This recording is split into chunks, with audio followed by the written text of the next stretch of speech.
Je saisis cette occasion pour vous adresser au nom de l'ensemble du personnel de la Banque centrale mes sincères vœux de bonne et heureuse année 2023. J'espère que cette nouvelle année sera pour nous tous source de santé, de bonheur, de réussite et de succès dans nos entreprises respectives. Je souhaite que cette année 2023 soit l'année de relance pour notre économie qui a été rudement impactée par la crise sanitaire mondiale et par la guerre en Ukraine. Depuis plusieurs années, la Banque centrale a initié plusieurs réformes pour accompagner l'essor du secteur bancaire. En 2023, elle poursuivra cette dynamique pour notamment répondre aux objectifs de développement économique du pays et aussi aux objectifs d'une modernisation de la Banque centrale des Comores.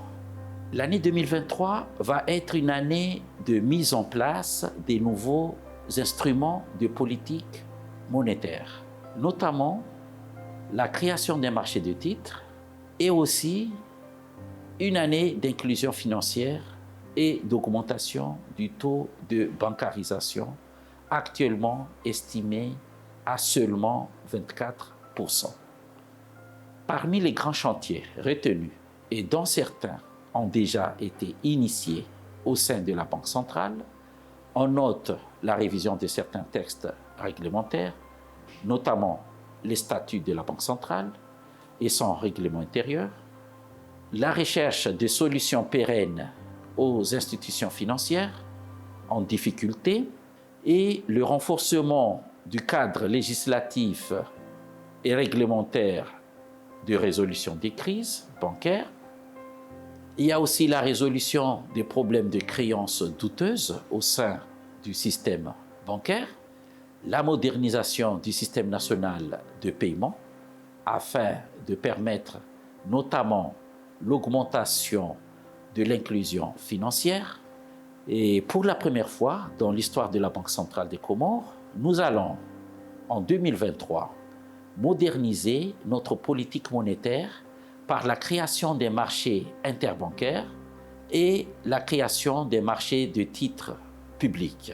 Et nous allons mettre en œuvre de nouveaux instruments de mobilisation d'épargne et d'octroi de crédit, comme la finance islamique, la finance de la diaspora, le crédit bail. Et nous allons aussi mettre en place un taux effectif global et un taux d'usure qui va contribuer à la baisse des taux d'intérêt du marché. Et nous allons mettre aussi en place un fonds de garantie et inciter à la création d'une banque d'investissement comme moyen d'octroi de crédit à moyen et long terme.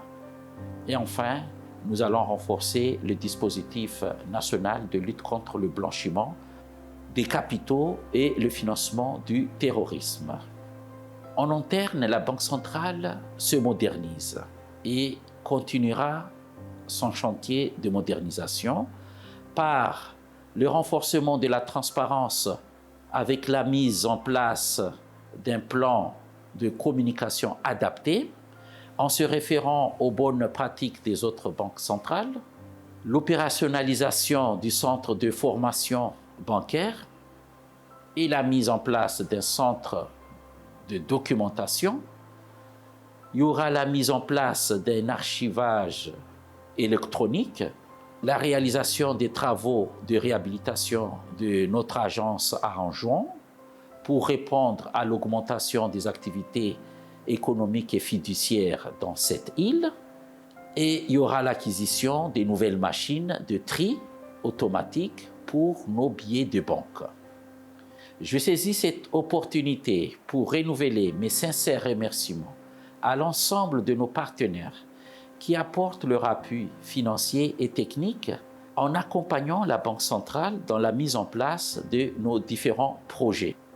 Il s'agit notamment de la Banque de France, de la Monnaie de Paris, de l'AFD, du FMI, de la Banque mondiale, de la Banque islamique, de l'IEDOM, de la BCAO, de la BEAC, de la banque Al-Maghrib.